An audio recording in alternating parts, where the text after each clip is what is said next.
Hey guys, my name is Nori and welcome back to my channel.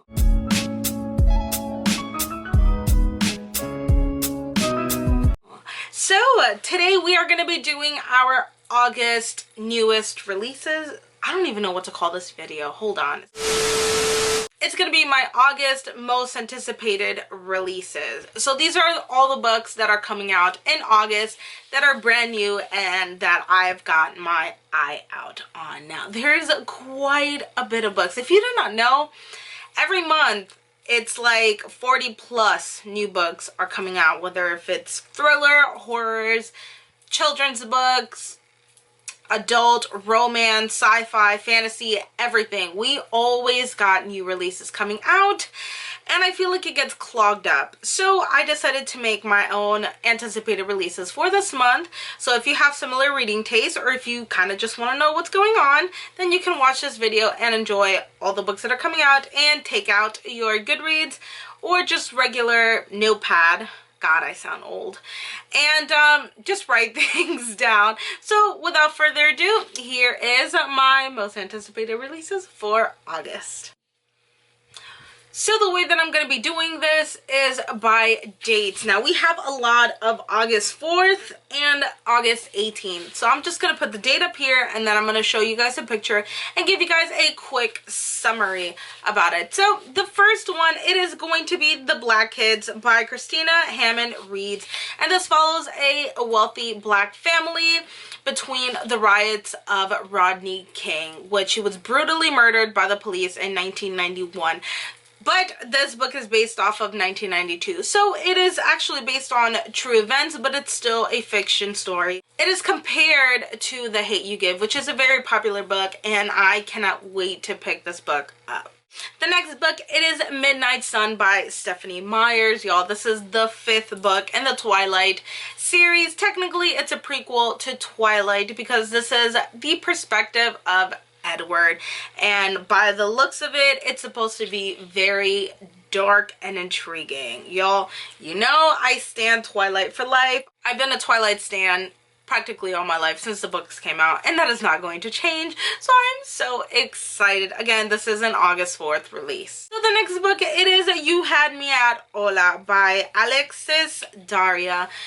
Hi, this cover is so nice, and this is one of my most anticipated releases for the second half of the year, and it follows 2 stars, and both of them, their lives have derailed, but they team up together to make this novela rom-com, and we shall see what both of their lives happen. If you like funny rom-coms and it has Latinx representation, which is always a plus, this definitely is for you. The next book that we have here, it is The Dark Tide by Alicia Jasinska. This is a book that is compared to The Wicked Deep meets A Curse So Dark and Lonely.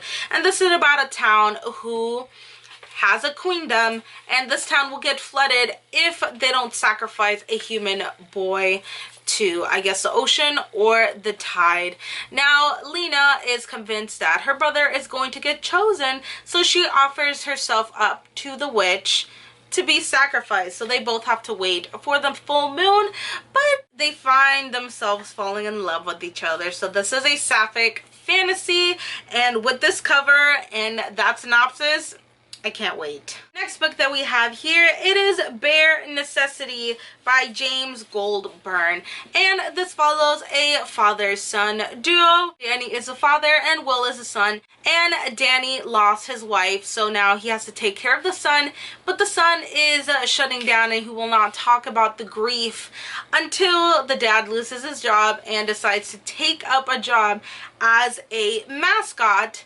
And one day he finds the son sitting down, and because the son has no idea that the father's in the mascot, he trusts this mascot to talk about the grief that he has losing the mother. So now the dad is kind of scared to reveal himself because now the kid is not going to want to trust him. So I'm guessing this is a hard-hitting contemporary, and I cannot wait. The next book that we have here, it is Bookish and the Bees by Ashley Poston. Now, I usually don't like to include series or I guess the last book in the series, but this is a very well popular known series, and it is Once Upon a Con, which the first one was a Cinderella retelling, the second one was The Prince and the Pauper, and now this one is the Beauty and the Beast retelling. And if you could not tell, there's a doggo on the cover, so I have to read it. The next book that we have here, it is Lobisona by Romina Garber. And I was looking at the synopsis and having a hard time,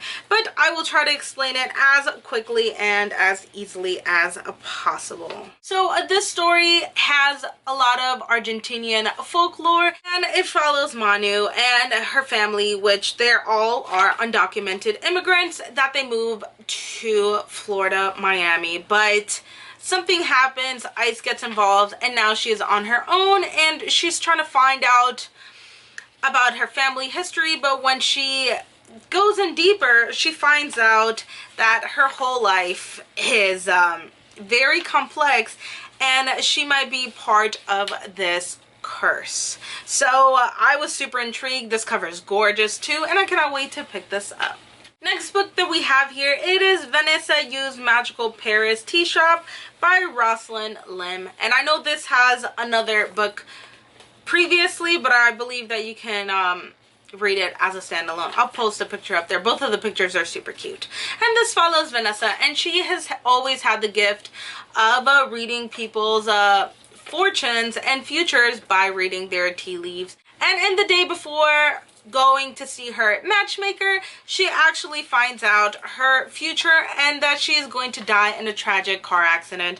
So that has gotten her shaken up, and she wants nothing to do with this gift. Now when her aunt comes and sweeps her away off to Paris so that she can do her thing at a Paris tea shop, she discovers more about herself, more about her family, and possibly finding love. And this sounds so cute, and I'm a sucker for beautiful covers, so definitely gonna pick this up. The next book that we have here, it is The Secret of You and Me by Melissa Lenhard. And this is a hard-hitting contemporary, but it's sapphic as well. So it follows Nora and Sophie, and when Nora and Sophie were teenagers, they were together, and because this is a small town, a lot of people had problems with it. There was a huge giant mess, and I believe Nora just left that town because she could not deal with everything that was going on. Going into their adult lives, I believe one of Nora's family died, and now she actually has to come back to this town. And then we have Sophie, and Sophie just forgot all about her past, and she married this guy. Now she has kids, but she has a secret hidden that, you know, she still might be gay.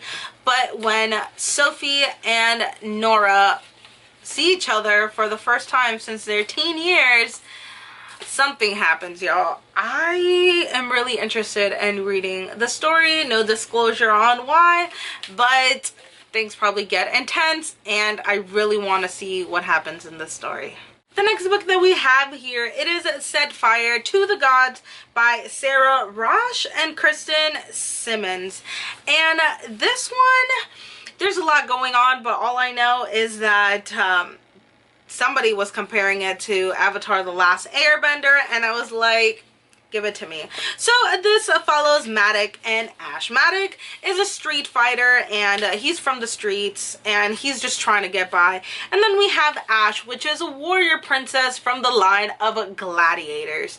And I guess there's this gladiator fight, and we have gods. We have the fire god and we have the earth god, and those two have been at war. But when Ash's mother gets taken away, she plans to get revenge on the gods, and you know, things are about to go down, and it is crazy. I love this cover. I am intrigued. I cannot wait. The next book that we're going to be talking about is actually an August 4th release, so I'm just going to put it with the August 4th, and it is Don't Ask Me Where I'm From by Jennifer De Leon. And this is a Latinx contemporary following Liliana, and Liliana goes to an all-white school, and she's just trying to fit in, but when her family secrets start to spill out, and the racism at the school is getting tough, she needs to decide in what she believes in,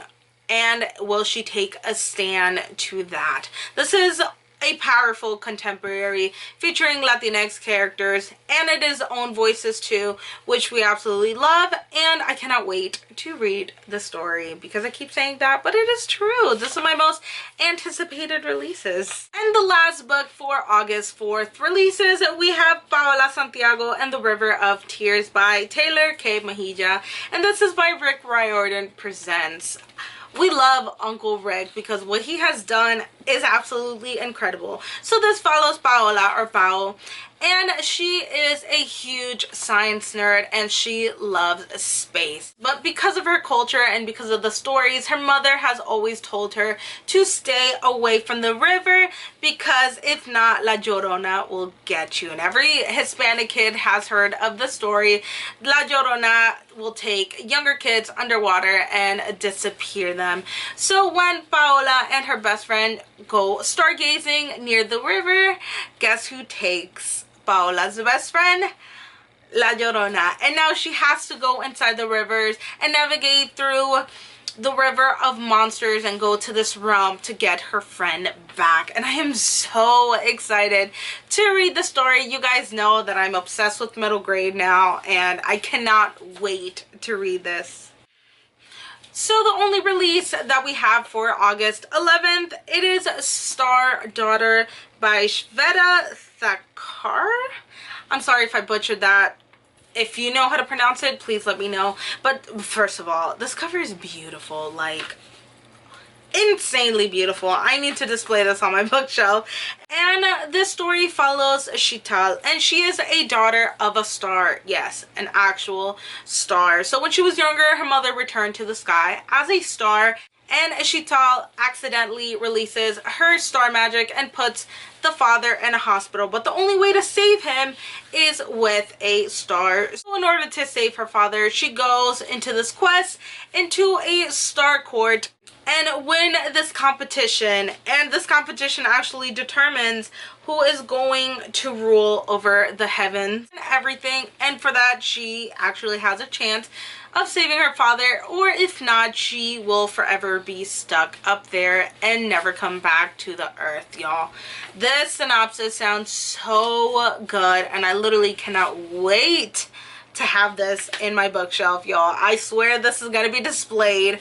Amazing. Love it. Next one, the only one that we have for August 13th, it is The Midnight Library by Matt Haig, and this one sounds so intriguing, but it's actually under 300 pages, so it's a quick and short read. And this book follows this library, and it says between life and death there is a library, and this library has every single choice that you have made in your life, which is almost like a butterfly effect.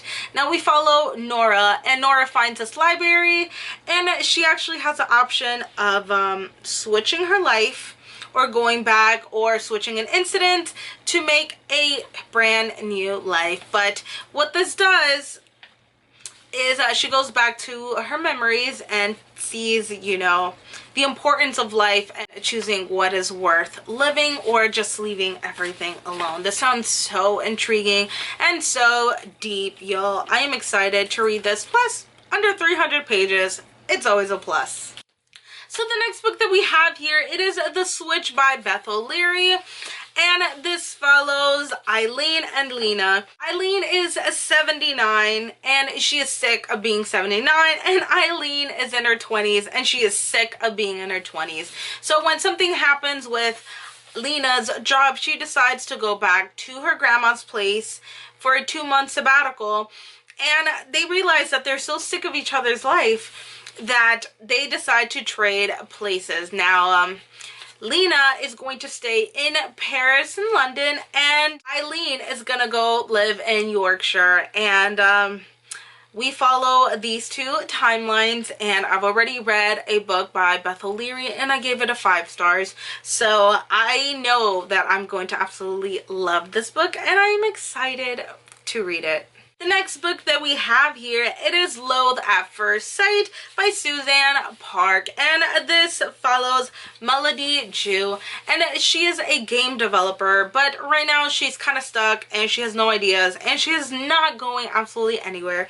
But when she jokingly throws this idea of throwing male strippers fighting for their lives in this post-apocalyptic world, this idea actually takes off and she finds herself super busy developing a game, and she decides to hire an intern. So as much as she wants to avoid it, she really likes this intern. So this is a romance, and y'all know I'm a game nerd. We love to see it, and there's romance too. Chef's kiss. Love it. Can't wait to read it. The next book that we have here, it is The Faithless Hawks by Margaret Owen. And again, I don't like to include sequels, but this is The Merciful Crow book 2. And I read The Merciful Crow last year and I gave it 5 stars. I loved this book. So I can't really talk about the second one, but this involves a world that keeps its people separate by caste. And the lowest caste here are the crows. Now, for some strange reason, the crows are actually immune to the plague. So because they are the bottom of the barrel, they actually have to clean up the towns and the people who are sick by the plague and dispose of them. But in the beginning of book 1, the prince actually escapes and seeks help from the crow because this evil queen wants to kill the royal line to keep the throne for herself. And it is an adventure, and I absolutely love book 1, so I cannot wait to pick this up. The next book that we have here, it is The Notorious Virtues by Alwyn Hamilton, and this description sounds convoluted, but I'm going to try to explain to the best that I can. And it follows Nora's family. Now, not only is Nora's family rich, but they control all the magic in the land as well.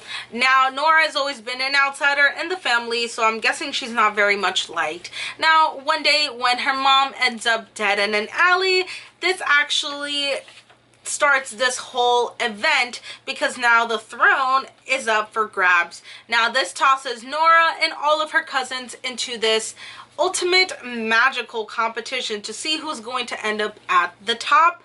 And to top it all off, there is Lottie, a new player in this competition, when they find out that she is the illegitimate daughter of an aunt.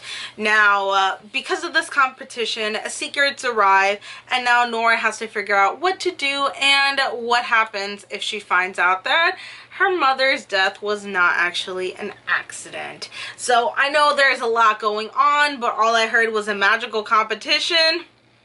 And I was like, sign me up.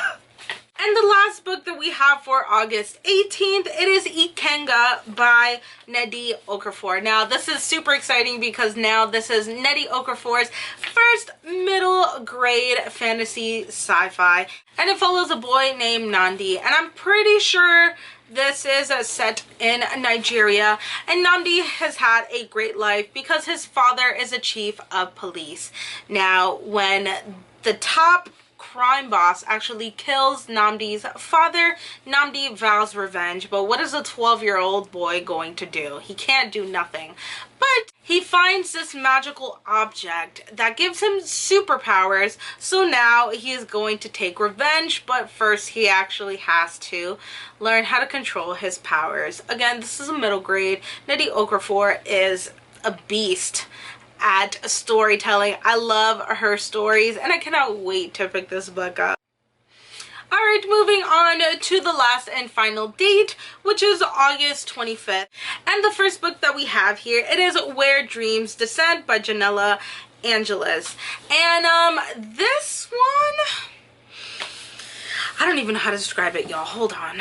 This book is compared to The Night Circus mixed with Phantom of the Opera mixed with Moulin Rouge.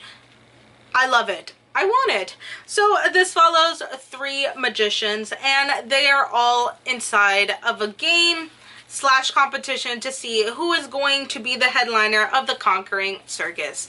But magicians start appearing dead, and this game turns very deadly. So now these three have to figure out what is going on before they actually get killed. I love the cover of this book. Like, I'm a sucker for chandelier, and it's red, it's glamorous, I love it, I need it. The next book that we have here sounds super interesting, and that is Ink and Sigil by Kevin Hearn. Now, this follows Al, and Al is blessed and cursed. He's actually blessed with an extraordinary white mustache, a unique talent for crafting cocktails, and he is gifted with a magical talent. Now, his curse is that anyone who hears the sound of his voice actually turns on him and hates him, so he can't speak.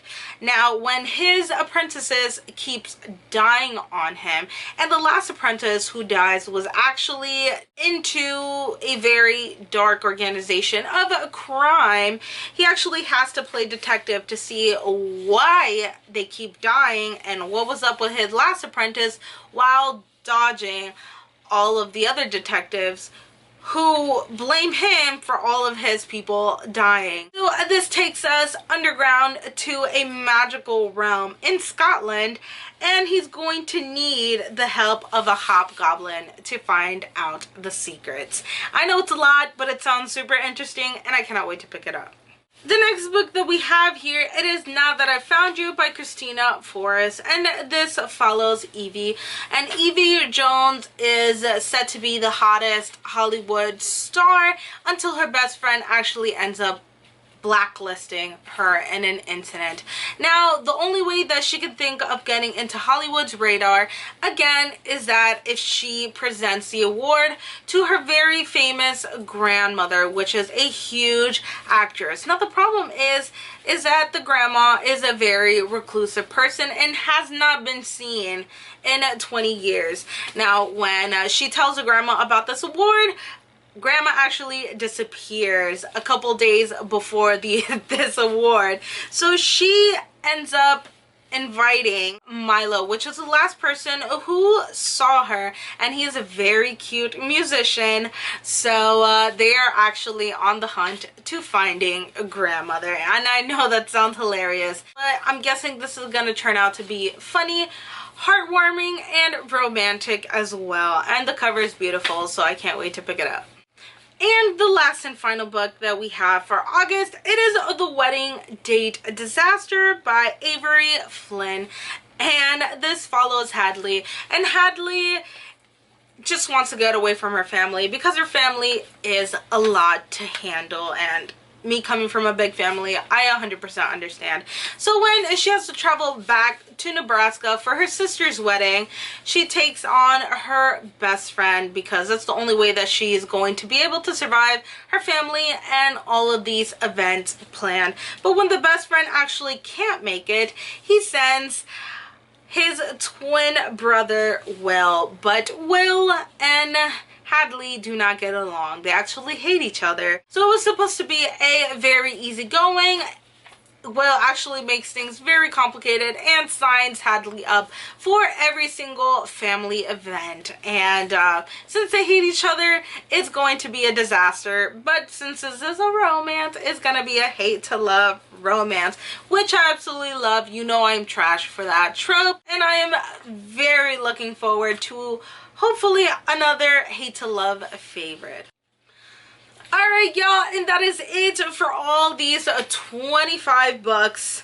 I believe it's 25. Yeah, we talked about a lot of books today. Hopefully you found your next read. If not, your TBR just grew 25 plus books like I did. Hello, I am a mess. So again, thank you so much for watching my channel, and I will see you next time. Bye.